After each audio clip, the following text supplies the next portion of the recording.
Socrates একজন মুসলমান, খ্রিস্টান বলে যে ব্যক্তি চালিয়ে দিবে তার জিহ্বাটাকে আমি কেটে ফেলতে চাই। তিনি খ্রিস্টান নয়, তিনি একজন মুসলমান। তাওহীদের কথা বলতে গিয়েই তাকে বিষ পান করে হত্যা করা হয়েছিল।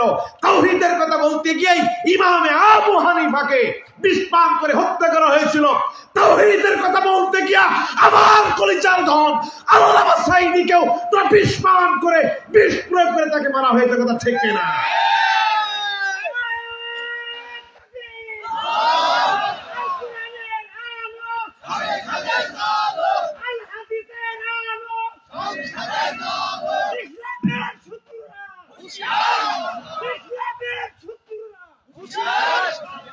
আমি সেটাই বলতে চাই ভাই, পৃথিবীর ইতিহাসে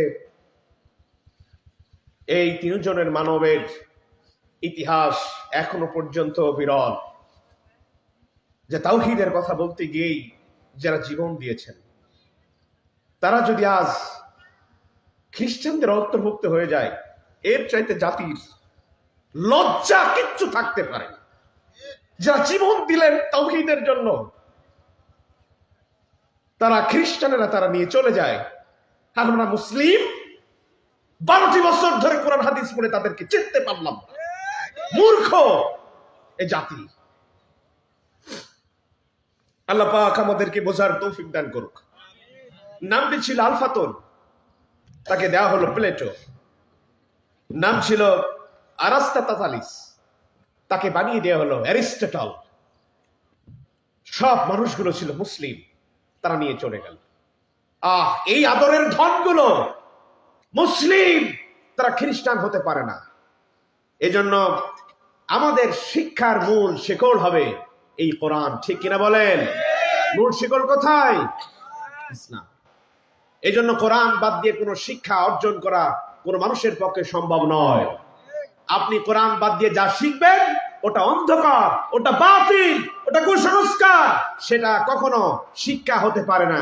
এই জন্য আজকে দেখলেন তো যে 5 জন কোরআন শিখেছেন, আপনাদের ঘরে 5টা হীরকখণ্ড গেল। ওটাকে খুব ভালো করে আপনারা যত্ন করবেন। এই হীরকখণ্ডগুলোকে কখনো যেন কোন অবস্থাতেই কোন শয়তান প্রশ্রয় দিয়ে তাদের দিকে ধাবিত না করতে পারে, চেষ্টা করবেন ইনশাআল্লাহ।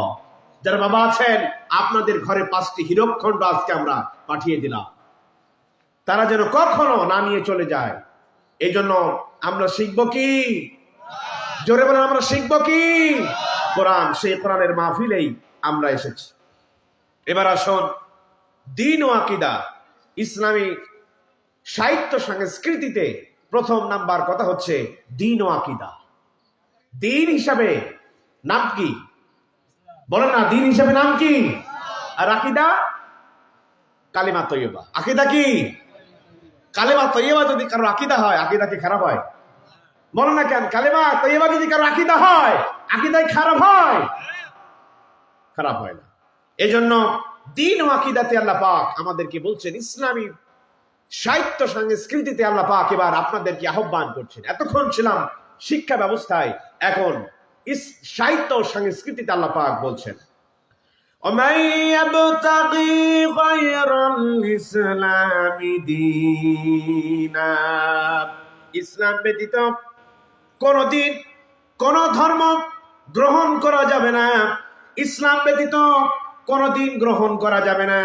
যদি ইসলাম ব্যতীত কোন ধর্ম গ্রহণ করেছো, কিয়ামতের ময়দানে ক্ষতিগ্রস্ত হয়ে যাবে, আর তোমার ইবাদত কবুল হবে না, হবে না, হবে না। আওয়ামী ইসলাম লীগ যদি থাকে আমরা মানব। ঠিক কিনা বলেন? ইসলামী জাতীয়তাবাদী দল হতে হবে। ঠিক কিনা বলেন? সব জায়গায় থাকবে ইসলাম, আমরা আছি। ইসলাম নয় আমরা নেই। কথা ঠিক কিনা? যেখানে ইসলাম সেখানে আমরা, ইসলাম নাই আমরা নাই। সব কথা পারবেন তো ইনশাআল্লাহ মানতে? ইসলাম লাগাও, আমরা আছি। ইসলাম নাই, আমরা নাই। এটি হচ্ছে মূল কথা ইসলামের। বুঝতে পেরেছেন তো? সাহিত্যের দিকে আমরা ধাবিত হচ্ছি। আল্লাহ পাক বলছেন, ইসলামী সাহিত্য সংস্কৃতিতে আছে সাম্য। আমরা মানুষদেরকে ভালোবাসতে শিখি। প্রত্যেক মানুষেরা একজন মানুষ আর একজন মানুষের প্রতি আমরা নির্ভরশীল। একজন মানুষ পরিচিত হওয়ার পর আমরা কি করি? তাকে থাপ্পড় দেই, তার সাথে কুশল বিনিময় করি। রাসূল আমাদেরকে এভাবে বলছেন, কোন মানুষের সাথে যখন তোমাদের কোন মানুষের পরিচিতি হবে তখন তোমরা কি করবে? অবশ্যই তার সাথে হাত বাড়িয়ে দিবে, চোখে চোখ রাখবে, সুন্দর কথা বলে বিদায় দিবে। এটি হচ্ছে তোমাদের কালচার। এভাবে যদি সাম্যতাকে বজায় রাখতে পারো, ছোট বড়কে সম্মান করবে, বড় স্নেহ করবে, বড় ছোটকে সম্মান করবে, এভাবে যদি সমাজ পরিচালিত হয়, অবশ্যই সেখানে কোনোদিন সেই সমাজে অশান্তি সৃষ্টি হতে পারে না। কথা ঠিক কিনা? এজন্য আমরা ভালোবাসার প্রতি উদার নীতি ব্যবহার করে থাকি। আমরা ইসলামে আছে আমাদের মৈত্রী, আমাদের এমন এক উদার নীতি আছে যা অন্য কোন ধর্মে নাই। ওই যে সেই কথাটা বলি, আমর ইবনে আস রাদিয়াল্লাহু তাআলা আনহু, তিনি মিশরের গভর্নর, মিশর চালাচ্ছেন। হঠাৎ একদিন সেই সময়কার হেরাক্লেস, তিনি মিশর থেকে বিতাড়িত হয়েছেন। তিনি মূর্তি বানিয়ে গিয়েছেন রাস্তার পাশে। হঠাৎ মূর্তির নাক ভাঙা, খ্রিস্টান পাড়ায় রব উঠে গেল, কে আমাদের মূর্তি ফেলেছে? মুসলমানেরা ছাড়া তো এই মূর্তির নাক কেউ ভাঙবে না। তিনি বললেন, খ্রিস্টানেরা, তারা জবাব চাইলেন, আমিরুল মুমিনিন, আপনি তো খেলাফতের দায়িত্ব আছেন, আমাদের এই বিচার করে দেন। তিনি সময় চাইলেন, আমি তোমাদেরকে বিচার করে দিতে পারি। বিচারে কাজ হলো না, কেউ স্বীকার করলো না আমি নাক ভেঙেছি। তিনি অনুপায় হয়ে তিনি বললেন, এই না অস্ত্র আর এই প্লেট, আমার নাকটা কেটে দাও। সচক্ষে হাজার হাজার লক্ষ লক্ষ জনতা সেই দিন ইসলামের এই সুমহান সাম্য মৈত্রীকে তারা দেখেছিল। ইসলাম এক উদার জাতি, ধর্ম সহিংস জাত, অপরের ধর্মের প্রতি কখনো অশ্রদ্ধাশীল হতে পারে না।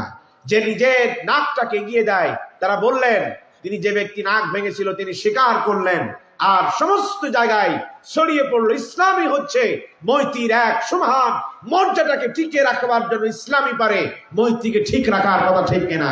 পৃথিবীতে যারা আছে ওরা বিশৃঙ্খলতা সৃষ্টি করে, আর ইসলাম এটি হচ্ছে মানব সভ্যতাকে টিকিয়ে রাখার জন্য সব ধর্মের প্রতি তাদের শ্রদ্ধা রেখে ইসলাম ধর্ম এগিয়ে যায়। কথা ঠিক কিনা?